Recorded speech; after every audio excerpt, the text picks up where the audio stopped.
ஒன்றே சொல்வார் ஒன்றே செய்வார் உள்ளத்தில் உள்ளது அமைதி.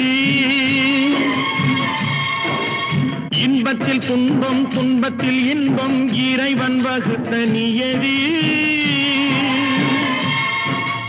ஒன்றே சொல்வார் ஒன்றே செய்வார் உள்ளத்தில் உள்ளது அமைதி. இன்பத்தில் துன்பம் துன்பத்தில் இன்பம் இறைவன் வகுத்த நியதி. சொல்லுக்கு செய்கை பொன்னாகும் வரும் துன்பத்தில் இன்பம் பட்டாகும்.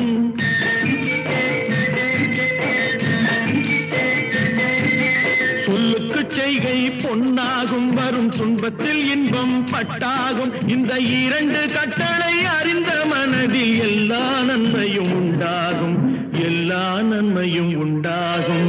ஆறு மனமே ஆறு, அந்த ஆண்டவன் கட்டளை ஆறு. ஆறு மனமே ஆறு.